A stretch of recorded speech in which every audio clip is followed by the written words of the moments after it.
Sejam todos muito bem-vindos ao Reino em Movimento. Este é um espaço de conversa, reflexão, onde compartilhamos histórias, fé e muito que vai agregar para a vida dos nossos ouvintes.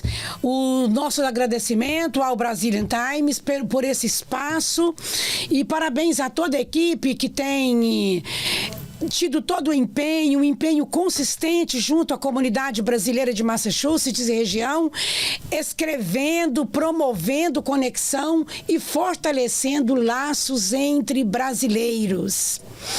Hoje nós temos a alegria de receber no podcast Reino em Movimento uma mulher incrível, Daiana Jamário. Você é muito bem-vinda aqui, é uma alegria tê-la aqui em nosso espaço. Obrigada. O prazer é todo meu, né? Eu agradeço, né, pela oportunidade a você, Maria José, e ao Brazilian Times por essa oportunidade de estar aqui fazendo parte do Reino em Movimento. Então, hoje a gente vê assim a Daiane, né, essa cara de menina, né, com esse cabelo comprido, linda, maravilhosa. Mas por trás de tudo isso tem uma grande história. Sim. É uma pequena mulher, né, com uma grande história que fez dela uma grande mulher. Pequena que eu estou dizendo na estatura, porém de uma história gigantesca. Exatamente. Eu estive conversando com a Daiane nos bastidores. Aliás, eu venho conversando com ela já há um tempo. E a história dela me trouxe muito impacto. E por isso eu a convidei para ela estar aqui. Não para expô-la, mas para que o que ela venha falar aqui seja de muita valia para as mulheres, para os adolescentes e até crianças que ouvirem esse podcast. Esse podcast é muito mais do que um bate-papo, é conscientização. Mas eu quero, Daiane, saber da menina Daiane. De onde você veio, minha linda? Eu nasci em Cariacica, Espírito Santo, né? Ali é onde a minha história começou, né? Você é uma capixaba. Sou capixaba da gema. Que lindo. Então, eu vejo que você chegou aqui nos Estados Unidos já tem quanto tempo, Daiane? Vai fazer 5 anos agora em agosto. 5 anos Okay. que eu cheguei em 2021. E o que você faz aqui hoje? Hoje eu sou pintora. Eu tenho uma empresa, né, de pintura e construção. Trabalho aí na área da construção em New Hampshire. Mas como assim, 5 anos e você já tem sua empresa? Como que isso aconteceu? Sim, eu cheguei em 2021, né? E mesmo lá do Brasil, eu tinha um sonho de vir pra cá e eu falava com Deus que quando eu chegasse aqui eu gostaria de ser pintora, né? E conversando com algumas pessoas, enquanto eu estava lá ainda, conversava com algumas meninas que estavam aqui, elas falavam a dificuldade, né, para a mulher estar nesse ramo. Existem muitas, sim, mas não é tão fácil, né, da gente conseguir exercer esse cargo. E geralmente, assim, as mulheres, elas vêm para a área da house clean. Mas eu falei com o Senhor prepara um lugar para mim lá naqueles Estados Unidos na pintura.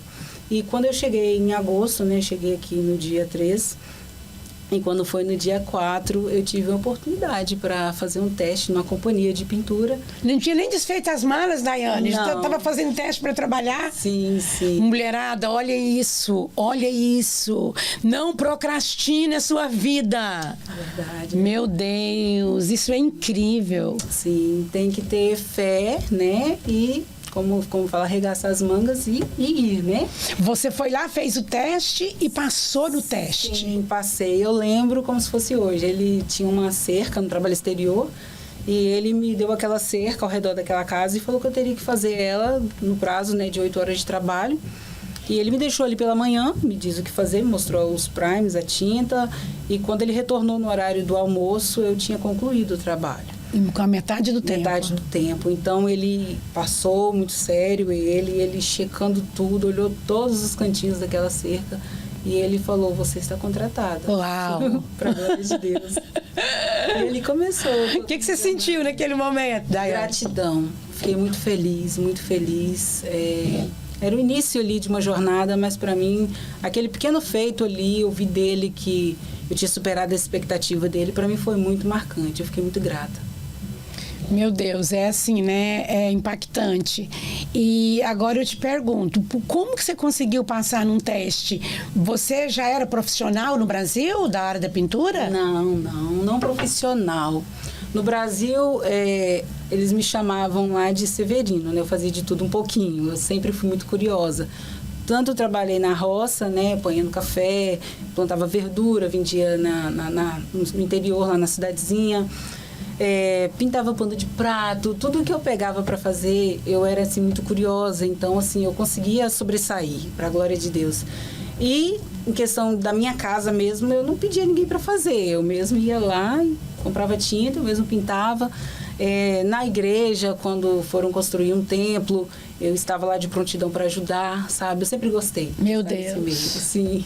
Me lembro daquele versículo bíblico: semeia seu pão sobre as águas e depois de muito tempo verás a recompensa. Então você plantou, né? Você plantou isso, ajudando a pintar a igreja, né? Você fazia tudo com amor. Com amor, sim, sempre. Então aquela menina que pintava pano de prato, hoje ela é uma empresária nos Estados Unidos e tem a sua própria empresa, gente. Graças a Deus. E eu quero dizer para vocês, tem gente que está aqui há 30, 40 anos e nunca conseguiu ter sua empresa. E isso é um diferencial muito grande. Parabéns, Daiane. Então, e assim, mas aí você veio para cá com seu marido, né? Ele está aqui com você. Está aqui comigo. Você tem, parece que, três filhos? Tenho 4 filhos. 4 filhos. Sou uma mãe de 4 filhos, lindos, abençoados, que Jesus me deu. E 3 estão aqui comigo, né? E tem um no Brasil. Então, eu comecei a trabalhar para esse senhor. Igual depois teve um dia de sábado que não ia ter trabalho. E ele avisou, né? Ó, esse sábado não vai ter, porque quando eu cheguei, né, já estava assim, saindo do verão. Eu vim numa época assim mais difícil, né? Já era agosto ali para setembro. Então, eu não quis ficar parada em casa. Me indicaram uma página, né? E aí do Bazar de Boston, muito conhecido aqui. E eu fui e postei lá. Eu tinha uma foto em cima do telhado, pintando lá nas alturas. Então eu postei aquela foto, tá lá, deu muitos comentários na época. Eu falando assim, olha, eu sou Daiane Jamário, cheguei há pouco tempo, sou pintora e faço isso. E na época eu ainda não tinha experiências, não, gente. Eu tinha acabado de chegar. Mas eu falei, sou profissional. Profetizando sobre a sua vida. Profetizei. E ali um dono de companhia viu e me deu um trabalho para aquele sábado, né? Eu postei na sexta-noite, no sábado eu fui trabalhar. E com isso ele gostou do meu trabalho e me fez a proposta para ficar na companhia dele. Eu falei com ele, olha, eu não posso deixar o meu atual patrão na mão, né? Feio. E, então eu preciso comunicar. Fidelidade, né? Fidelidade, sempre tive. Gente, é muito feio se você tá num trabalho. Não vou vir amanhã mais. Não façam isso. Nossa, é antiético, né? Então, assim, eu cheguei nele... Moral até, né? E conversei com ele e falei, olha, eu tive uma proposta melhor, mas eu vou ficar aqui com você ainda mais um tempo até você conseguir uma outra pessoa para me substituir, mas eu preciso ir. Então, e assim eu fui, até que um ano depois eu abri o meu próprio business. Gente, nós não podemos deixar passar, né? Essa fala da Daiane. É o seguinte, se você quer crescer na vida, se você quer prosperar, seja fiel. A Bíblia diz, foste fiel no pouco, sobre o muito te colocarei. Se você não é fiel nas pequenas coisas, você jamais alcançará as grandes coisas. Então, trabalhe no seu caráter, seja a sua palavra sim, sim, não, não. Porque o que passa disso é procedência maligna. E isso vale para a vida espiritual, para a vida financeira, para o sucesso profissional. Seja fiel como funcionário e Deus te colocará como empresário, assim como foi na vida da Daiane. Amém. Então, Daiane, mas dentro de todo esse contexto aí, você conseguiu... Então, ter a sua própria empresa. Isso. O seu marido te deu todo o apoio para você abrir a sua empresa, a empresa de vocês. Hoje, você e seu marido trabalhando juntos, é isso? Então, ele trabalha em outro emprego, né? A empresa é apenas minha. Fala sério. Sim. Ele não exerce essa área da pintura, ele trabalha com pedras, mas foi um sonho só meu. Esse sonho é algo que estava dentro do meu coração. Inclusive, quando eu cheguei aqui, eu fui muito bem recebida, agradeço as pessoas que me receberam. Porém, no início é tudo difícil, o processo não é fácil, né? Como diz, a vida não é um mar de rosas, mas nós precisamos romper. E quando eu cheguei, eu ouvi muito assim, desiste disso. Mulheres aqui trabalham na área da house clean. Essa área não é para você. Eu ouvi isso, sabe? De algumas pessoas falando de fora, que viam, às vezes, eu chegando, exausta, né? Do trabalho, que a construção é um trabalho pesado. E eu teve dias de eu chorar e falar, Senhor, não vou desistir. Eu não vou desistir. Tá? O sonho está aqui dentro. Eu saí de lá do Brasil com esse sonho e eu não vou desistir. E graças a Deus, hoje os frutos estão aí, né? Uau! Então, veja bem, às vezes eu já vi muitas mulheres que não realizam o seu sonho porque não está na mesma página profissional com o marido. Então, o marido não dá apoio, então eu não vou fazer. Gente, isso aí é muito relativo. Eu acho isso muito legal, porque a Daiane hoje tem a empresa dela, que são deles, claro, né? O caixa é um só, né? Porque vocês vivem em comunhão. Sim. Não estou aqui fazendo nenhuma apologia a uma vida sem acordo familiar. Mesmo você tendo a sua empresa e ele trabalhando em outro trabalho, vocês têm um caixa só, Daiane? Então, não. Não, vamos ter que trabalhar nisso, né? Vamos ter que trabalhar. A gente vai ter que trabalhar nisso. Então, mas veja bem, o importante aqui nesse momento é o seguinte, que ela conseguiu alcançar o objetivo dela, o marido dela tem um trabalho e eles têm 2 income. Sim. Digamos que o trabalho dele der errado, ela tá ali para segurar, né? Exato. Desde o início foi assim, mesmo quando eu ainda trabalhava para terceiros, né, como funcionária, as pessoas falavam, por que vocês não trabalham juntos? Eu sempre tive essa visão, que era melhor ele estar servindo a uma companhia e eu a outra, porque no inverno, né, a tendência aqui é os trabalhos diminuírem. Então, eu sempre pensei, se caso a empresa que você trabalha diminuir os trabalhos, né, eu seguro as pontas aqui, ou então vice-versa. Ô, Daiane, eu tô achando interessante o seguinte, tem muita coisa que eu já sei, mas eu quero que o público saiba, tá? Então, nem toda pergunta que eu fizer para a Daiane aqui, não é porque eu estou aqui na condição de entrevistadora e eu preciso que aquilo que ela já me falou seja falado para vocês e compreendido. Então, eu vou dizer uma coisa. Tudo isso que você falou dá a impressão que você veio de um lar superestruturado, que a sua família te deu todo o apoio e que você cresceu essa menina batalhadora, porque você teve ali um pai e uma mãe que investiram em você e você teve uma vida plena. Essa é a impressão que você passa, Daiane. Mas não foi bem assim, não. Não foi bem assim. Não. Primeiramente, eu sou órfã de pai, né? Eu sou filha única, não tenho irmãos. E meu pai faleceu, eu tinha 2 aninhos de idade. E desde então, minha mãe seguiu a vida dela sozinha, né? E ela não se casou novamente. Então, eu cresci apenas eu e minha mãe, sabe? E não foi uma infância nada fácil. Para falar a verdade, eu costumo dizer que eu não tive infância, né? Não tive. Apesar de ser filha única, mas a sua mãe provavelmente saía para trabalhar, você teria que ficar sozinha, minha mãe coisa é assim. Muito trabalhadeira, isso aí é algo que não tem como negar. Ela trabalha demais, muito esforçada. Sim, mas te colocou em colégio particular? Não. Quem dera eu. Não, né? Não, nada disso.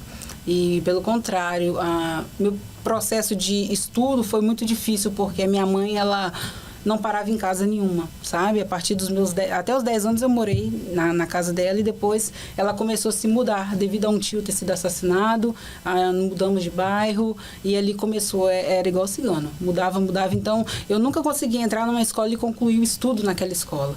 Sempre dava ali 3, 4 meses, ela mudava para outro colégio, então tinha que fazer trabalhos, batalhar para recuperar ponto para conseguir passar de ano. Era uma dificuldade. Entendi.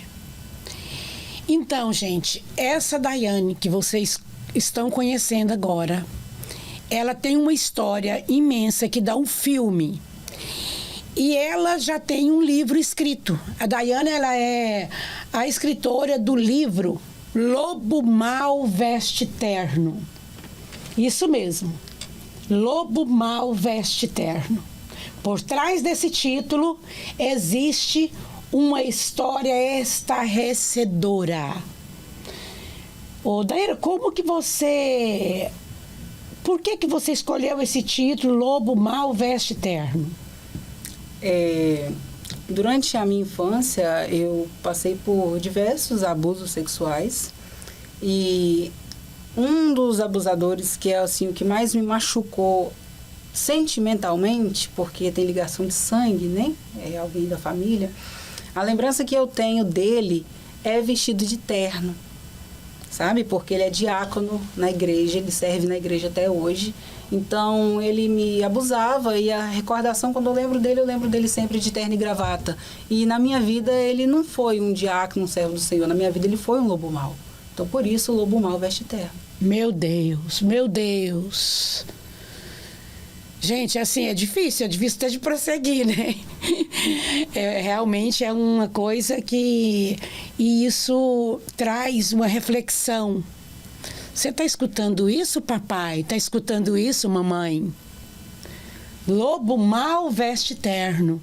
Tome cuidado com quem você está deixando as suas crianças. Exatamente. O lugar que você acha mais seguro pode ser o lugar mais propício para marcar a vida de seus filhos para sempre. E você passou por isso, Daiane, e o que aconteceu? Você falava isso para as pessoas? Você contava isso para tua mãe? Ela não acreditava? Como que era? O primeiro abuso que eu lembro começou com 5 anos, né? Está na minha memória, que até então eu sabia. Eu soube do anterior a esse, que começou com 3, mas eu só soube recentemente. Mas o que a minha memória lembra com 5 anos. E quando aconteceu que eu fui contar, eu fui corrigida por isso, sabe? Eu esperava, né? Uma criança ali, espero que ser acolhida, né? Que explicasse, mas não, eu apanhei. Então, aquilo ali me gerou um bloqueio, sabe? Me gerou um bloqueio. E foi essa atitude que a minha mãe teve comigo, foi uma porta para que outros lobos se chegassem e usasse disso, porque ela era muito agressiva. Não julgo a minha mãe é um amor de pessoa, mas eu entendo hoje que, como ela foi criada dessa maneira, debaixo de violência, na mentalidade dela, ela acha que o correto, a forma de educar é assim, com violência. Então, eu sei que minha mãe me ama, e eu sei que, não a julgo, porque eu sei que ela fez isso achando ser o certo, por mais que não é. Foi o que ela aprendeu, né? É o que ela aprendeu, então ela só repassou, né? Hoje, graças a Deus, eu tenho 4 filhos e eu quebrei esse ciclo em mim. Hoje, meus filhos, a maneira de educar é totalmente diferente. Mas ela não teve isso. Então, ela era tudo na base da surra, né? Eu apanhava de fio, era ficar de castigo naquelas tampinhas de baré. Eu não sei se você se lembra que tinha baré, aquelas coisas com pontas, era em cima daquilo, de milho. Então, quando os abusadores... A primeira vez eu contei para ela e eu apanhei, me gerou um bloqueio, fiquei com medo. Quando veio o segundo, veio o terceiro, veio o quarto, veio o quinto, que abusava, o que eles falavam? Não conta para sua mãe. Se você contar, ela vai te bater. E o que ela fazia? Ela batia. Então, o silêncio tomou conta da minha vida. Eu comecei a ser abusada e ficar em silêncio. E aquilo foi gerando uma ferida, uma revolta? Enorme. Meus parentes hoje, tias, se verem, eles vão entender o porquê que eu cresci uma criança tão agitada, tão peralta, tão rebelde. Eu não queria ficar dentro de casa, eu não tinha prazer em ficar dentro de casa, eu queria ficar só pra rua, sabe? E eu Por quê? Porque teve abuso dentro de casa? Teve. Então, a sua casa não era um porto seguro para você? Não era um porto seguro. Teve um momento, esse está no livro, mas isso eu sinto de falar aqui, porque aqui, principalmente aqui nos Estados Unidos, onde muitos papais necessitam de deixar seus filhos com babás. Vigiem bem. Sempre que seus filhos chegarem em casa, tive a minha babá, que cuidou dos meus filhos aqui, mas para mim foi uma tortura os primeiros meses para deixar meus filhos nessa babá, devido ao que eu passei na minha infância. Meus filhos chegavam em casa, eu sempre perguntava, como que foi na babá? Todos os dias, como que foi? Me conta. Eu queria, sabe, tirar dos meus filhos detalhes do que foi feito ali até eu adquirir uma confiança com o passar dos anos. É o correto, né? É o correto. Sim, sim. Por quê? A minha mãe uma vez chamou uma babá para cuidar de mim na minha casa enquanto ela precisou de sair para a cidade para resolver as coisas dela. Essa babá, aparentemente uma senhora de... Você olhava assim os trajes, sabe? É uma mulher que ninguém imaginava que poderia ser uma loba. E eu não sei se eu vou poder relatar aqui detalhes, mas ela não, detalhes não. Ela me abusou, essa babá. Ela me abusou, eu tinha 5, 6 anos, pequenininha, e ela me abusou por mais de uma vez. Então, para você, papai e mamãe que estão aqui, né? De onde você estiver assistindo, sempre conversem com seus filhos a respeito. Nunca confie. Talvez a criança, você chega cansado do trabalho, só passa lá, pega seu filho e já vai fazer seus afazeres, não tira um tempo para conversar com seu filho. Você precisa fazer isso, porque não sabemos onde estão os lobos. Estamos em terreno minado, né? Podem estar em qualquer lugar. Qualquer lugar. Eles não dão... Os lobos, eles não dão sinais que são lobos. Por isso que eles vestem terno, eles vêm disfarçados. Tem que conversar muito com os filhos.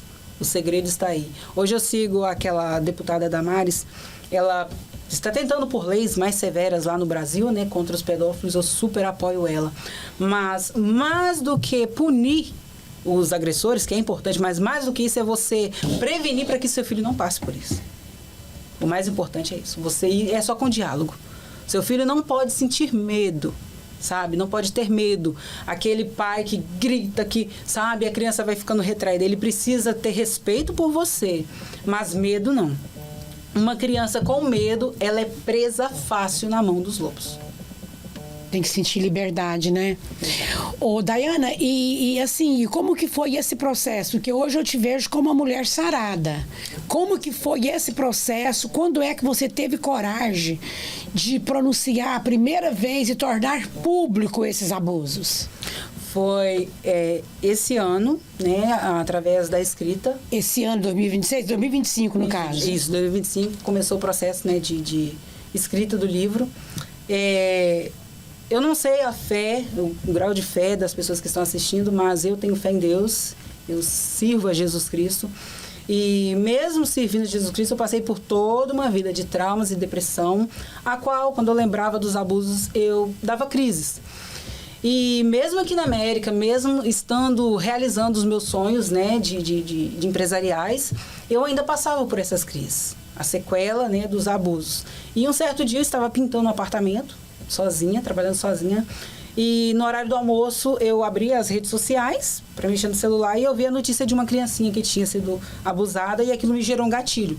Eu comecei a passar mal, sozinha, revoltada com aquela situação, que quantos anos eu tenho hoje, ainda continua acontecendo essas tragédias, e eu comecei a passar muito mal e chorar ali. E foi quando que eu ouvi uma voz falar comigo. Eu ouvi o Espírito Santo de Deus falar para mim: escreve a tua história, conta.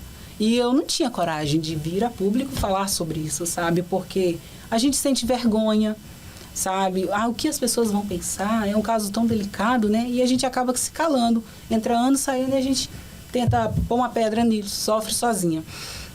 E quando começou o processo de escrita, né? Deus colocou uma pessoa no meu caminho para estar ajudando ali em todo o processo. Eu recebi a minha cura, para a glória de Deus. Escrever, gente... Escrever é libertador, eu sempre falo isso, né? Quando você escreve, você está liberando. Sim. Né? Você está tirando as amarras. Colocando ali para fora tudo, né? Que você está retraído aqui dentro, você expõe aquilo. Coisa que você não tem coragem de falar, você tem coragem de escrever. Exatamente. E quando você escreve, você está se libertando. Exatamente. Então, isso aí foi uma das coisas que você fez que ajudou. Aí, já com o conhecimento, quando é que Deus entrou na sua vida? Quando é que você começou, que você conheceu o Evangelho? Eu fui nascida e criada no Evangelho, só que a figura de Deus para mim era um pouco confuso, porque pessoas que falavam de Deus faziam isso comigo. Entendi. Então ficava muito confuso na minha cabeça, que como que a pessoa está ali na frente falando do amor de Deus, está me ferindo, está me machucando. Mas mesmo assim, dentro de mim eu sempre tinha aquela fé. meu Deus, me ajuda. Mas ao mesmo tempo, quando vinha as crises, eu ficava, Senhor, por que comigo?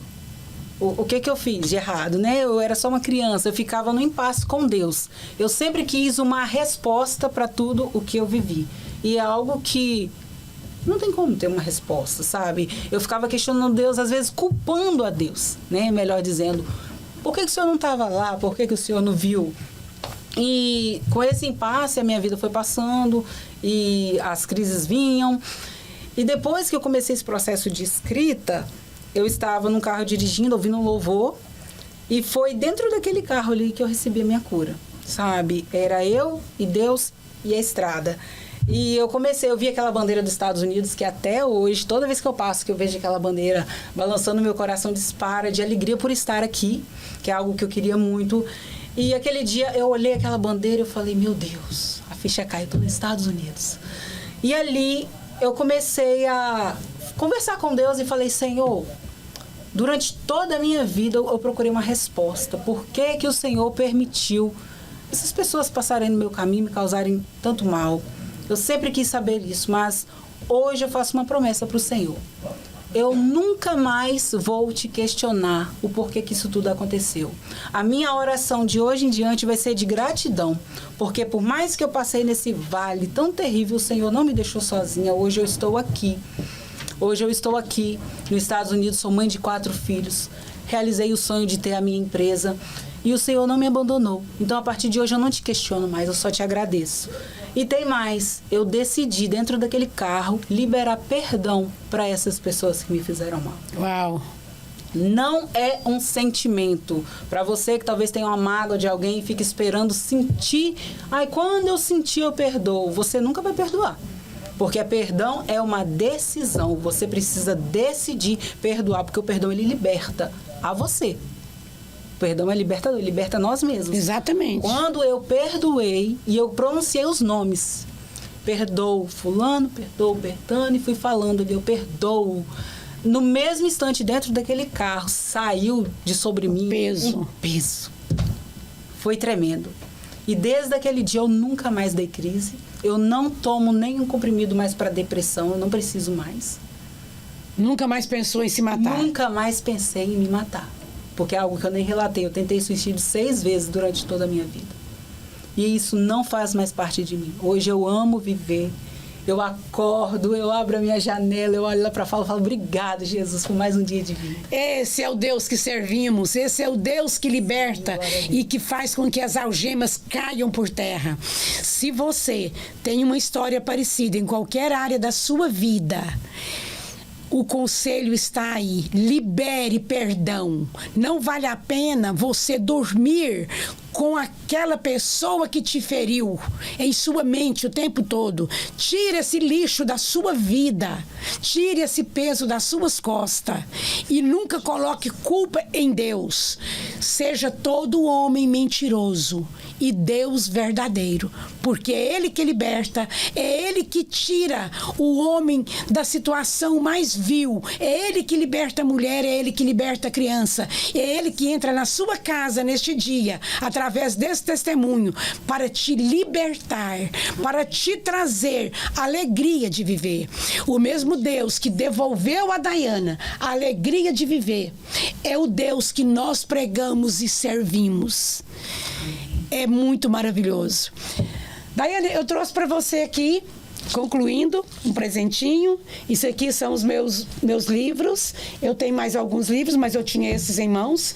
Esse livro é o livro das 10 Marias de Jesus. Esse é um livro biográfico que conta toda a história da nossa conversão. Livro na tela. Esse aqui é o Moldados pelo Espírito. Tá ali os 3 livros, é um kit. Nós temos o Casa das 10 Marias, Moldados pelo Espírito, e tem o Moldado pelo Espírito Devocional. Esse aí eu vou ficar te devendo. Quero passar às suas mãos esses livros. Obrigada. Que você seja tremendamente abençoada com eles. Você pode encontrar na Amazon e também comigo. Tem um QR Code aí na última página. Você pode estar acessando as minhas mídias sociais. Muito obrigada. Deus abençoe. E eu tenho um livro para você. Sério? Sério. Ele está aqui. Ó, O Lobo Mau Veste Terno. Ele também está disponível na Amazon, né? Se alguém se interessar em saber mais sobre a minha história, uma história de sobrevivência, de fé e superação, vocês podem procurar na Amazon que lá está disponível. Gente, e o seu Instagram, qual que é? É Daia Jamário. Daia com Y? Daia com Y, aham. Daia Jamário. Isto. Siga lá. Passa pelo meu, me siga, me curte, comente e você já encontra a Daiane lá no meu Instagram e começa a seguir também. Verdade. E tem mais eventos aí pela frente, vamos fazer algum encontro aí e falarmos mais dessas coisas. Gente, tem muito mais para vocês saberem. A gente não quis entrar muito no detalhe do livro, mas adquira o livro e dê de presente para as pessoas aprenderem a se libertar das algemas. É uma leitura maravilhosa. Ela está me dando esse livro aqui, mas ela não sabe que eu já adquiri esse livro e já li esse livro. Eu fiquei realmente impressionada com a sua história. Por isso eu te convidei para estar aqui. Obrigada. Deus que abençoe. Amém. Muito obrigada. Amém.